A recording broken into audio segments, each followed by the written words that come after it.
নবনীরদনিন্দিত কান্তিধরম রসসাগর নাগর ভূপবরং।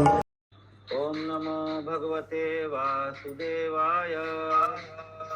ओम नमो भगवते वासुदेवाय। ओम नमो भगवते वासुदेवाय। ओम नमो भगवते वासुदेवाय। मम्मी साथ नहीं जा रही हो। ओम नमो भगवते वासुदेवाय। ओम नमो भगवते वासुदेवाय। नारायणं नमस्कृत्यं नरं चैव नरोत्तमं देवीं सरस्वतीं व्यासं ततो जयमुदीरयेत्। नष्टप्राये स्वभद्रेषु नित्यं भागवत सेवया भगवते उत्तमा श्लोके भक्तिर्भवति नैष्टिकी। कृष्णाय वासुदेवाय देवकी नन्दनाय च नन्दगोपकुमाराय गोविन्दाय नमो नमः। मूकं करोति वाचालं पङ्गुं लङ्घायते गिरिं यत्कृपातमहं वन्दे श्रीगुरुदीनतारिणं। श्रीचैतन्य ईश्वरं परमानन्दमाधवं। हरि ओम तत्सत्। तो आप सभी का स्वागत है आज के सत्र में। हम लोग स्कंद 5 के 12वें अध्याय के पहले श्लोक से आज श्रवण करेंगे। रहुगण उवाच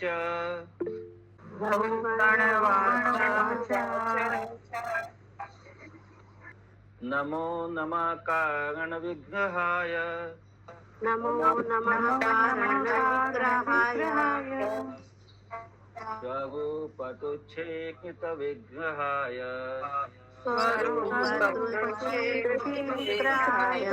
विग्रहाय।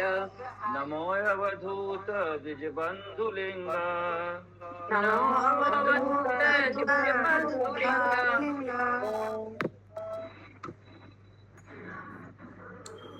निगूढादित्यानुभवाय तु।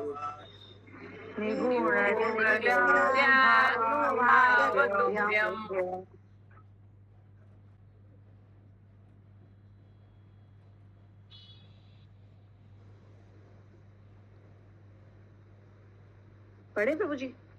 हाँ।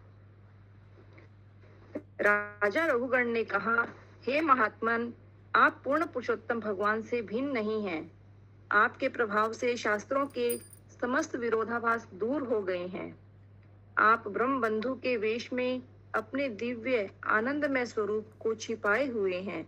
मैं आपको सादर नमस्कार करता हूँ। तात्पर्य, ब्रह्म संहिता से हमें ज्ञात होता है कि पूर्ण पुरुषोत्तम भगवान समस्त कारणों के कारण सर्व कारण कारणम है। ऋषभ देव सर्व कारण स्वरूप पूर्ण पुरुषोत्तम भगवान के साक्षात अवतार थे। उनके पुत्र भरत महाराज को, जो अब ब्राह्मण जड़ भरत की भूमिका निभा रहे थे, उनका शरीर उन्हीं सर्व कारणों के कारण से प्राप्त हुआ था। इसीलिए उन्हें कारण विग्रहाय कहा गया है।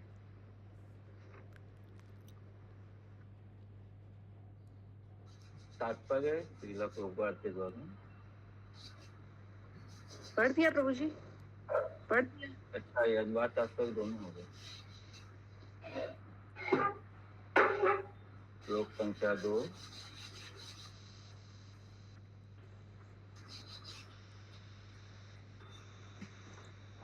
ज्वरामयान्तश्च यथा कदं शत।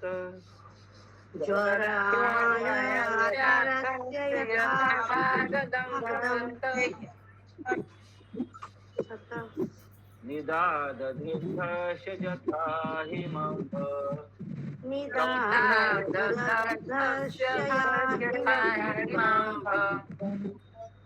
देहमाना हि विदर्शने दृष्टे।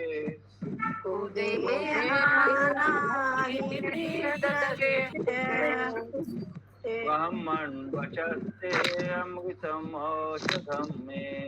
ब्राह्मणः कस्येदमृतं मौढ्यम्। हरे कृष्ण। हरे कृष्णा। पगवी माता जी আপনারটা ডিস্টার্ব করছে, আপনি এটা মিউট রাখবেন। हरे कृष्ण। हे ब्राह्मण श्रेष्ठ, मेरा शरीर गंदी वस्तुओं से भरा है और मेरी दृष्टि गर्व रूपी सर्प द्वारा दंशित है। अपनी भौतिक बुद्धि के कारण मैं रुग्ण हूँ। इस प्रकार के ज्वर से पीड़ित व्यक्ति के लिए आपके अमृतमय उपदेश वैसे ही हैं जैसे धूप से झुलसे हुए व्यक्ति के लिए शीतल जल होता है। तात्पर्य: बद्ध जीव का शरीर गंदी वस्तुओं से भरा रहता है, यथा अस्थि, रक्त, मूत्र, मल इत्यादि। तो भी इस संसार के बुद्धिमान मनुष्य सोचते हैं कि वे इस रक्त, अस्थि, रक्त, मूत्र और मल के योग से बने हैं। यदि ऐसा है तो फिर इन सर्वसुलभ पदार्थों से अन्य बुद्धिमान व्यक्ति क्यों नहीं बनाए जा सकते? संपूर्ण संसार देहात्म बुद्धि से अभिभूत है और भले मनुष्य के रहने के लिए नारकीय परिस्थितियां उत्पन्न हो रही हैं। जड़ भरत ने राजा रघुगण को जो उपदेश दिए हैं वे अत्यंत महत्वपूर्ण हैं। वे सर्पदंश की औषधि तुल्य हैं। वैदिक उपदेश झुलसती गर्मी से पीड़ित व्यक्ति के लिए अमृत और शीतल जल के समान है। हरे कृष्ण। हरे कृष्ण। कोई प्रश्न है किसी का? श्लोक संख्या 3। तस्माद् भवन्तं मम संशयार्थम्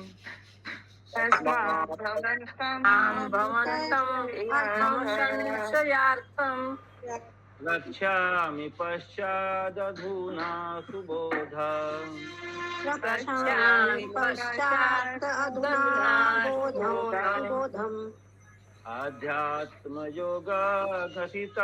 तवोक्तम्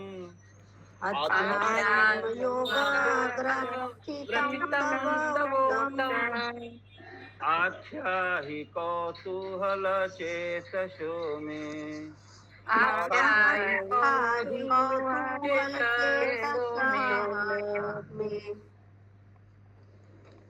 यदि किसी विशेष विषय पर मेरी शंकाएं रह गई हैं तो मैं उनके संबंध में आपसे आगे चलकर पूछूंगा, किंतु इस समय आपने आत्म साक्षात्कार के लिए जो गूढ़ योग के उपदेश दिए हैं उनको समझ पाना कठिन है। कृपया उन्हें सरल रीति से पुनः कहें जिससे मैं उन्हें समझ सकूं। मेरा मन अत्यंत जिज्ञासु है और मैं इसे भली भांति समझ लेना चाहता हूँ। तात्पर्य: वैदिक साहित्य का उपदेश है तस्माद् गुरुं प्रपद्य जिज्ञासु श्रेय उत्तमम्। तस्माद् गुरुं प्रपद्येत जिज्ञासु श्रेय उत्तमम्। बुद्धिमान व्यक्ति को दिव्य विज्ञान तत्व अच्छी प्रकार से जानने के लिए अत्यंत उत्सुक जिज्ञासु होना चाहिए। इसके लिए उसे गुरु के पास जाना चाहिए। यद्यपि जड़ भरत ने महाराज रघुगण को प्रत्येक वस्तु विस्तार से समझा दी थी, किंतु ऐसा प्रतीत होता है कि उनकी बुद्धि उसे समझने से में पूर्ण रूप से समर्थ न थी। अतः उसने आगे विवेचना के लिए प्रार्थना की। जैसा कि श्रीमद् भगवत गीता 4.34 में कहा गया है, तद्विद्धि प्रणिपातेन परिप्रश्नेन सेवया। विद्यार्थी को चाहिए कि गुरु के निकट पहुंचकर पूर्ण समर्पण कर दे। प्रणिपातेन, उसे चाहिए कि उनके उपदेश समझने के लिए वह प्रश्न भी पूछे। परिप्रश्नेन, उसे चाहिए कि गुरु को न केवल समर्पण करे वरन उनकी प्रेम पूर्ण सेवा भी करे। सेवया, जिससे गुरु प्रसन्न होकर उसे दिव्य विषय को ठीक से समझा दे। यदि कोई वैदिक उपदेशों को गंभीरता से सीखना चाहता है तो उसे गुरु से स्पर्धा करने की भावना नहीं रखनी चाहिए। हरे कृष्ण। हरे कृष्ण का मतलब ये भी है कि अपने आप गुरु के सामने अपने ज्ञान को नहीं बखारना चाहिए कि भाई आई हैव बेटर नॉलेज या आई हैव मोर नॉलेज, ऐसा कुछ अपना वो नहीं, बड़ाई अपना नहीं करना चाहिए।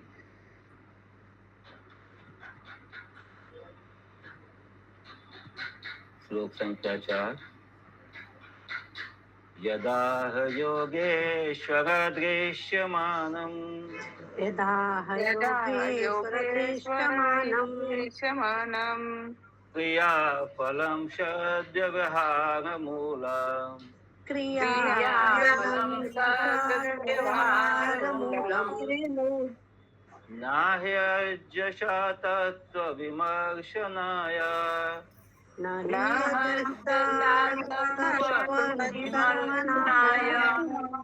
भवानमुष्मिन् भ्रमते मनो मे।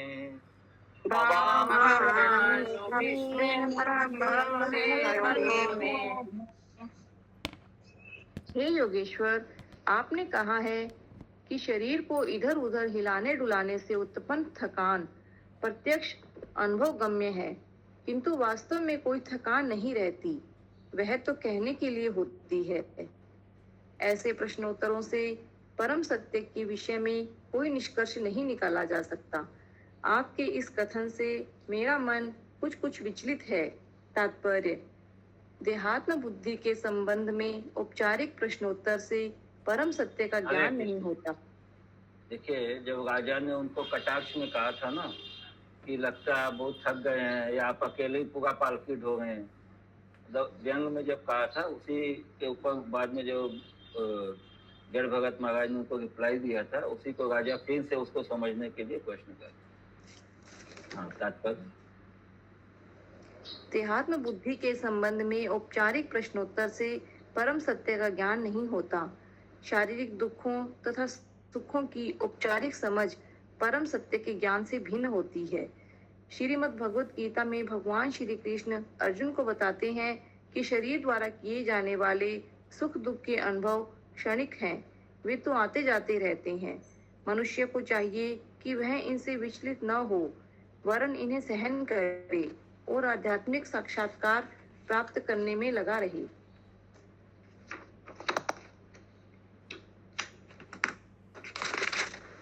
हरे कृष्ण। हरे कृष्ण। श्लोक संख्या 6, 2 श्लोक है ना, 5, 6। हाँ, कागुली माता जी। हरे कृष्ण प्रभु। কি বলতে চেয়েছে একটু যদি বুঝিয়ে বলেন। কোনটা? অনুবাদ। অনুবাদ এই পিছনের শ্লোকটা? হ্যাঁ হ্যাঁ হ্যাঁ, শ্লোক সংখ্যা, যেটা এখন পড়া হলো। এই যোগেশ্বর আপনি বলেছেন দেহের গমনাদির ফলে যে শান্তি হয়, ওইটা। হ্যাঁ, তো মহারাজ রাজা গৌগন ওনাকে যে প্রশ্ন করেছিলেন না, প্রশ্ন করছেন ওনাকে, আগে যে উনি কমেন্ট করেছেন জড় ভগত রাজা যখন ওনাকে বললো যে আপনি তো একটা মনে হচ্ছে আপনার মানে শরীরটা ঠিক নেই, আপনি একাই সব বোঝাটা নিয়ে যাচ্ছেন, তাহলে উনি বললেন যে আমার তো মানে শরীরে কোনো দুঃখ নেই, এইরকম কিছু রিপ্লাই দিয়েছিল। ওই রিপ্লাইটা নিয়ে আবার প্রশ্ন করছে মহারাজ রাজা, যে ওই আমাকে বুঝান যে এটা আপনি কি বুঝতে চাইছেন, এই যে আপনি রিপ্লাইটা দিলেন এটাকে আমি মানে স্বরূপ সাক্ষাৎকারে হিসাবে কিভাবে দেখব, এই প্রশ্নটাই উঠছে এখন। এইবার রাজা রিপ্লাইটা দেবে, ঠিক আছে? हाँ, मिताली माता जी। कौन सा श्लोक आएगा यहाँ पर? सुख दुख अनुभव क्षणिक है। वो मात्रा स्पर्शास्तु कौन्तेय शीतोष्ण सुख दुःखदा। ठीक है।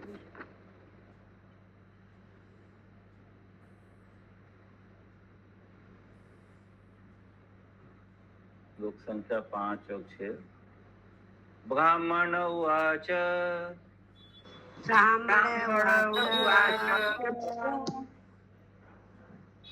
अयं जनूनां चलन्त्रिथव्याम्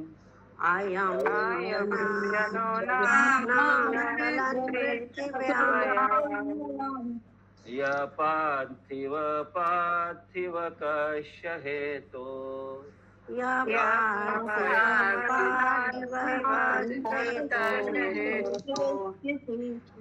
तस्यापि चाङ्गयोगादिगुल्फजङ्घा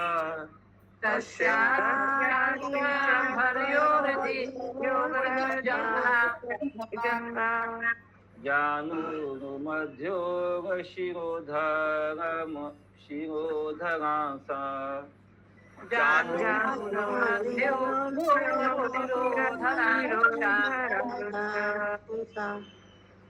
अंसे दिदाग्वी शिविका च यस्याम्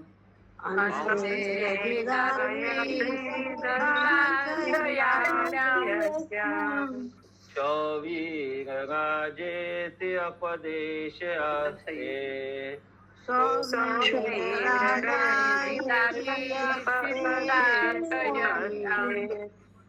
यस्मिन् भवान् उडनिजाभिमानो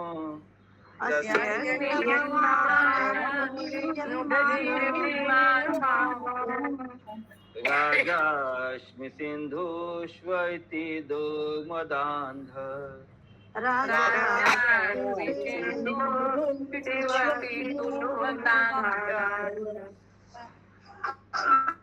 अनुवाद। स्वरूप सिद्ध ब्राह्मण जड़ भरत ने कहा, अनेक भौतिक संयोगों में विविध रूप तथा पार्थिव रूपांतर विद्यमान है। कुछ कारणवश ये पृथ्वी पर हिलते डुलते हैं और पालकी वाहन कहार कहलाते हैं। इनमें से वे भौतिक रूपांतरण जो गति नहीं करते, वे पत्थर जैसे स्थूल भौतिक पदार्थ हैं।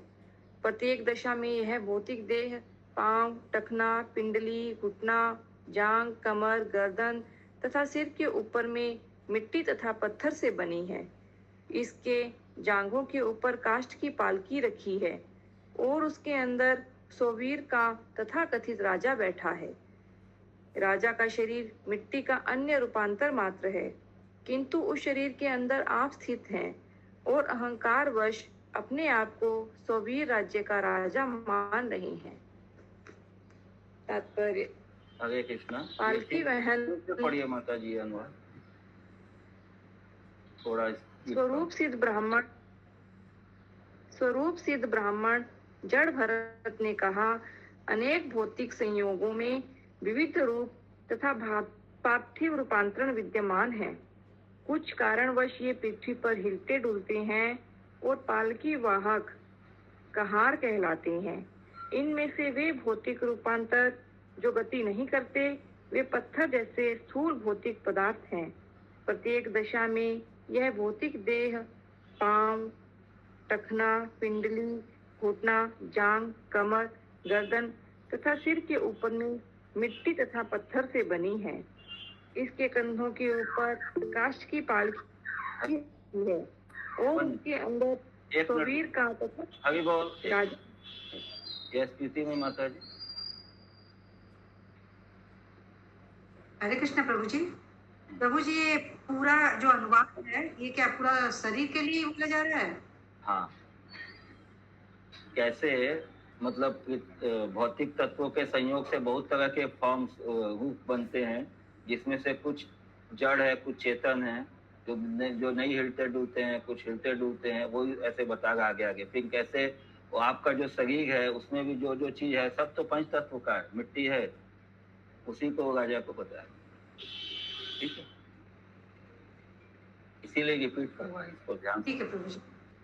हाँ पढ़िए मतलब। प्रत्येक दशा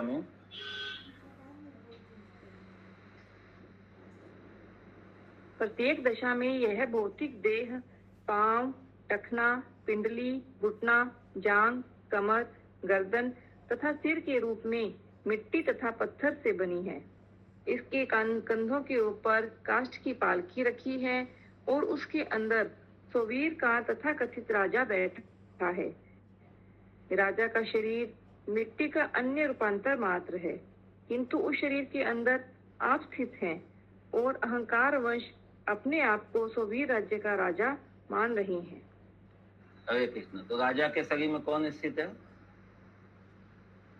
भगवान, आत्मा। और कोई बोलेगा?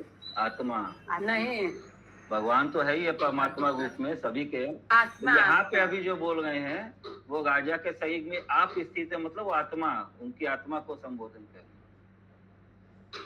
तात्पर्य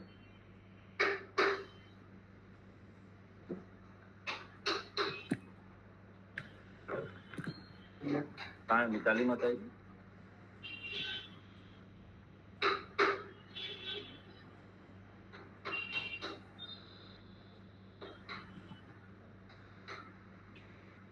जगत में समस्त चर तथा अचर वस्तुओं में मुख्य तत्व तो भगवान श्री विष्णु। माता जी तात्पर्य स्टार्टिंग से करिए, आप गायब हो गए थे बीच वो फोन हो गया। तात्पर्य पालकी वाहक से पढ़िए।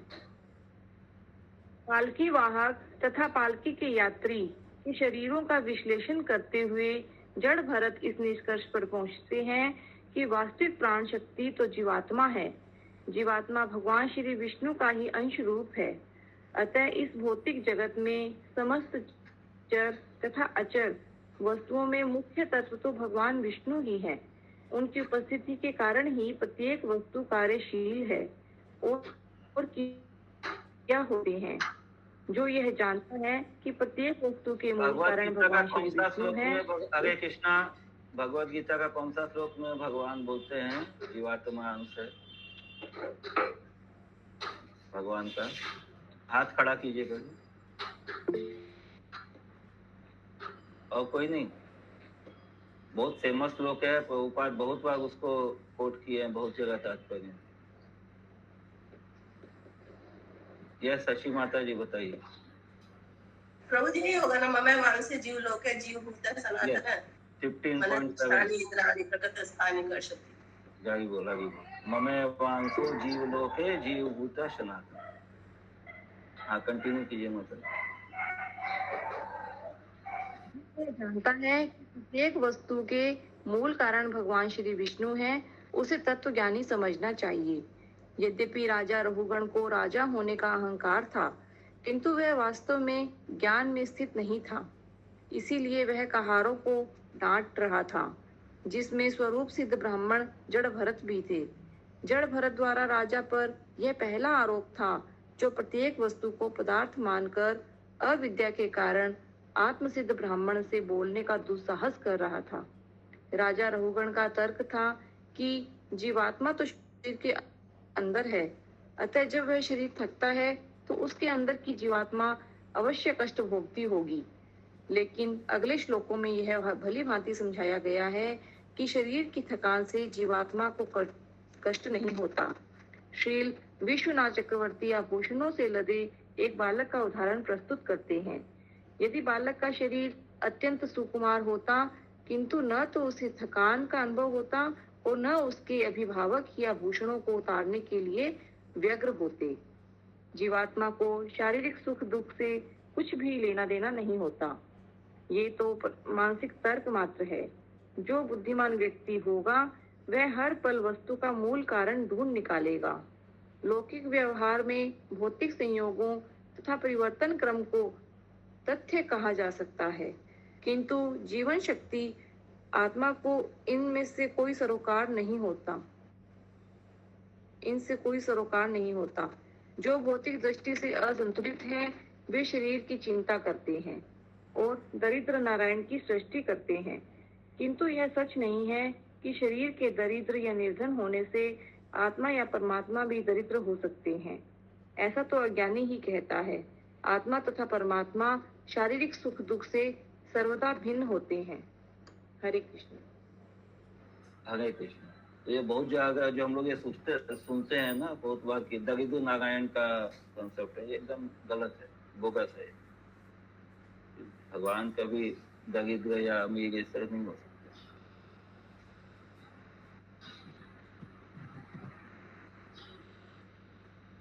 कितने श्लोक तक है सुधामी माता जी? टाइम तो है अभी 8 तक है प्रभु 7 जी। है 8 है अभी। श्लोक संख्या 7।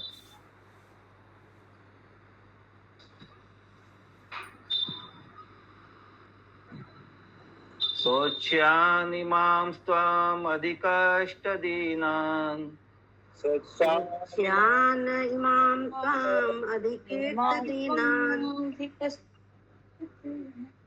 दृष्ट्या निगृह्णैरनुग्रहोऽसि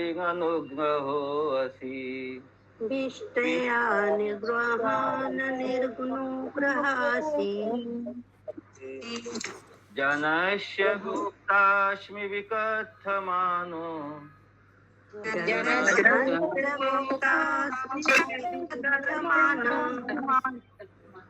नाशो भषे वृद्ध सभासु दृष्टा।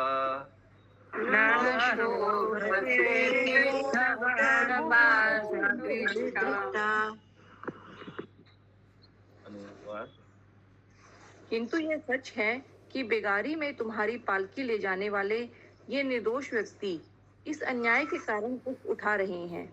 उनकी दशा अत्यंत शोचनीय है, क्योंकि तुमने अपनी पालकी ले जाने के लिए जबरन उन्हें लगा रखा है। इससे सिद्ध होता है कि तुम क्रूर और निर्दय हो। तो भी अहंकारवश तुम सोच रहे थे कि तुम प्रजा के रक्षक हो। यह हास्यास्पद है। तुम जैसे अल्प ज्ञानी को ज्ञानी पुरुषों की सभा में भला कौन महान पुरुष मान सकता है।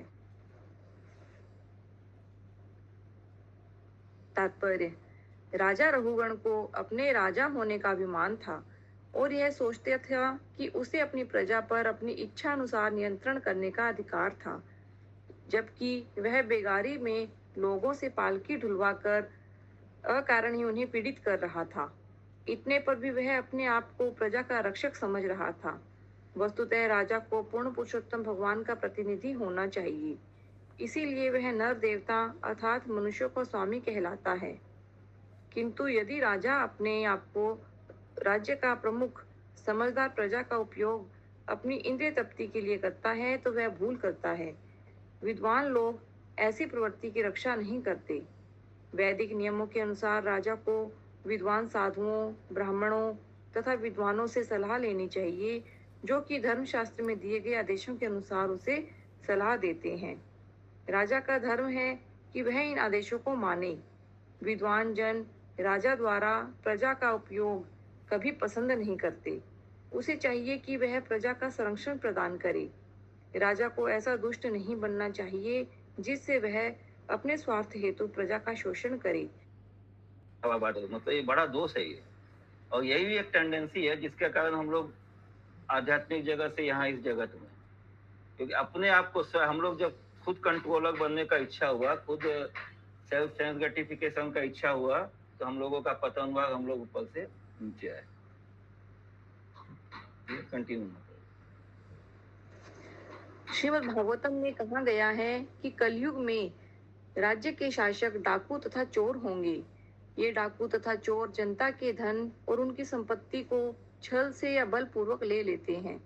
इसीलिए श्रीमद् भागवतम में कहा गया है, राजन्य निर्गणे दस्यु धर्म भी। ज्यों ज्यों कलयुग पास आ रहा है, ये लक्षण पहले से ही दृष्टिगोचर होने लगे हैं। हम सोच सकते हैं कि कलयुग के अंत तक मानवीय सभ्यता किस अधोगति को प्राप्त होगी। निसंदेह कोई ऐसा ज्ञानी पुरुष नहीं बचेगा जो ईश्वर को तथा उसके साथ हमारे संबंधों को समझ सके। दूसरों शब्दों में कहना चाहें तो कह सकते हैं कि सभी मनुष्य पशु तुल्य हो जाएंगे। उस समय समाज को सुधारने के लिए भगवान श्री कृष्ण कल के अवतार के रूप में प्रकट होंगे। उनका कार्य होगा सभी नास्तिकों का वध, क्योंकि अंततः श्री विष्णु या श्री कृष्ण ही वास्तविक रक्षक हैं। जब तथाकथित राजा तथा राज्य के अमात्य कुव्यवस्था फैलाते हैं तो ईश्वर अवतार लेते हैं और व्यवस्था स्थापित करते हैं।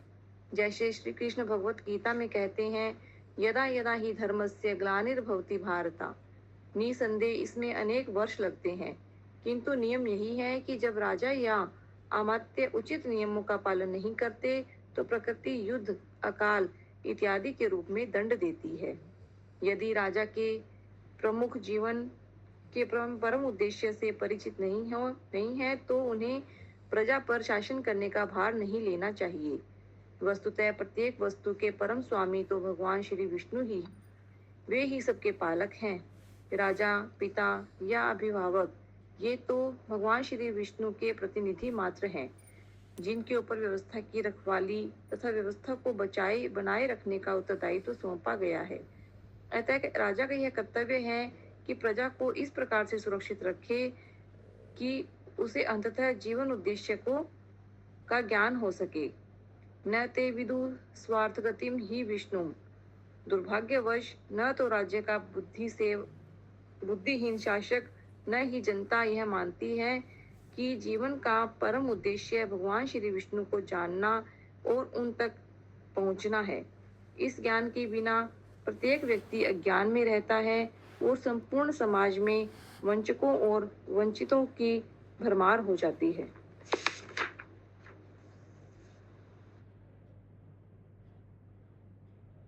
हरे कृष्ण। हरे कृष्ण। श्रीमद् भागवत महापुराण की प्रभु याद कर 8 है। ओ सॉरी, 8 है। श्लोक संख्या 8। अरे रुकिए। यदाक्षितावेव चराचरस्य यदा चराचरस्य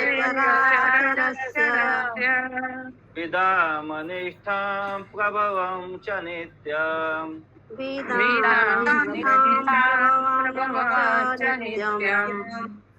तन्नामतन्यत व्यवहारमूलम्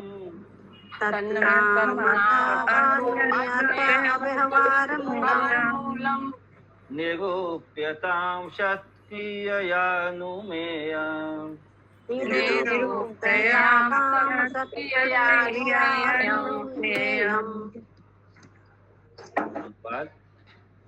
हम इस पृथ्वी के ऊपर विभिन्न रूपों में जीवात्मा हैं। हम में से कुछ गतिशील हैं तो कुछ गति नहीं करते। हम सभी उत्पन्न होते हैं, कुछ समय तक रहते हैं, फिर नष्ट हो जाने पर पृथ्वी में पुनः मिल जाते हैं। हम सभी पृथ्वी के विभिन्न रूपांतर मात्र हैं। विभिन्न शरीर तथा उपाधियां पृथ्वी के रूपांतर मात्र हैं जो केवल नाम के लिए ही विद्यमान रहती हैं, क्योंकि प्रत्येक वस्तु पृथ्वी से निकलती है और जब सब कुछ विनष्ट हो जाता है तो वह फिर पृथ्वी में मिल जाती है। दूसरे शब्दों में हम केवल धूल हैं और हम धूल में ही रहेंगे। सबको इस पर विचार करना चाहिए। तात्पर्य। ब्रह्मसूत्र 2.1.14 में कहा गया है, तद अनन्यत्वम आरभ अभर्ण शब्दादिवय। यह विराट जगत पदार्थ तथा आत्मा का मिश्रण है, किंतु इसके कारण तो परम ब्रह्म पूर्ण पुरुषोत्तम भगवान है। अतः श्रीमद् भागवतम में कहा गया है, इदम ही विश्वम भगवान इवेतरः। यह संपूर्ण विराट जगत पूर्ण पुरुषोत्तम भगवान की शक्ति का रूपांतर मात्र है, किंतु मोहवश किसी की समझ में यह नहीं आता कि परमेश्वर इस भौतिक जगत से अभिन्न है। वस्तुतः वे भिन्न नहीं है, किंतु यह भौतिक जगत उसकी विभिन्न शक्तियों का केवल रूपांतर है। परास्य शक्ति विविधैव सूयते।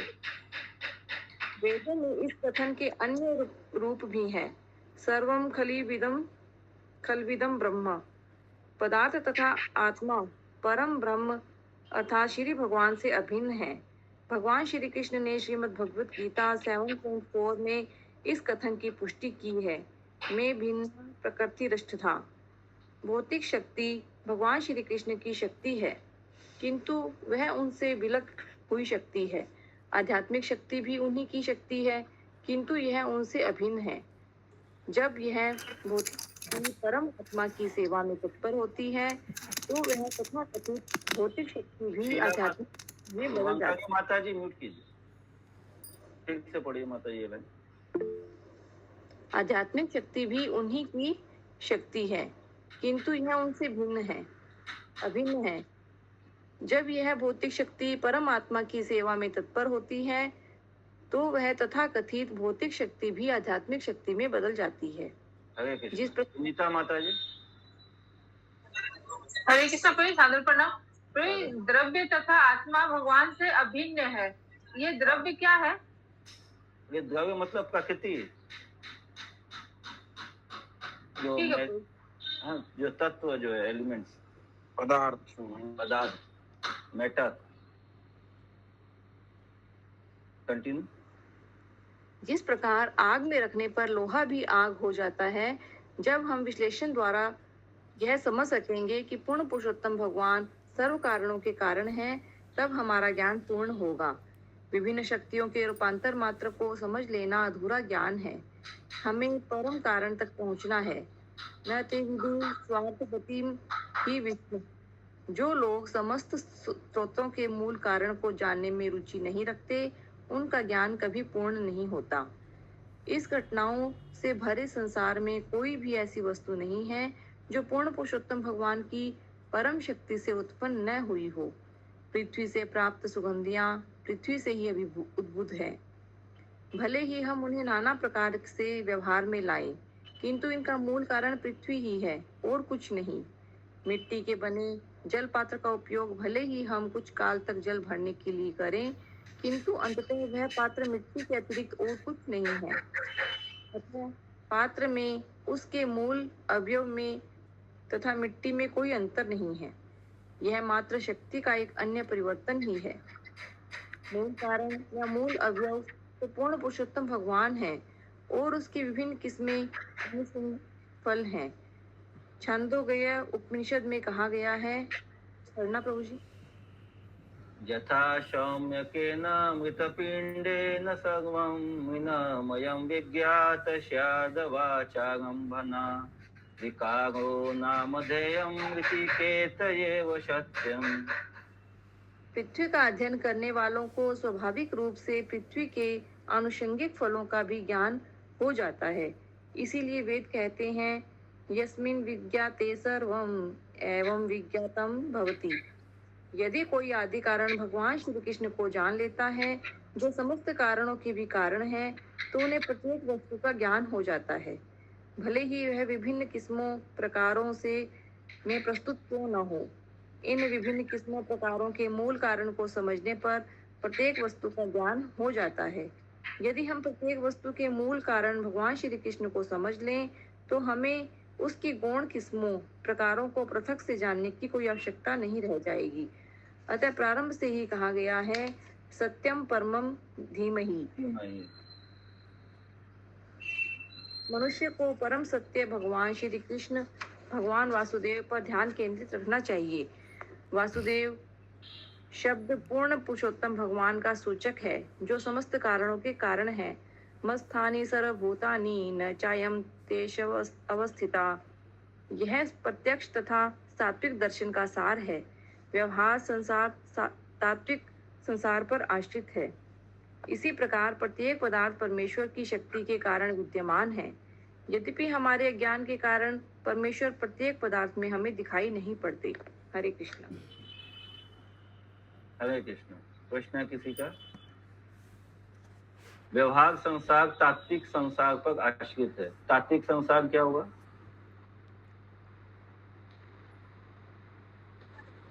भौतिक जगत। यस, तत्वों से जो बना हुआ है, जो एलिमेंट से जो बना हुआ है, भौतिक जगत। श्रीमद् भागवतम महापुराण की जय। जय जय श्रील प्रभुपाद की जय।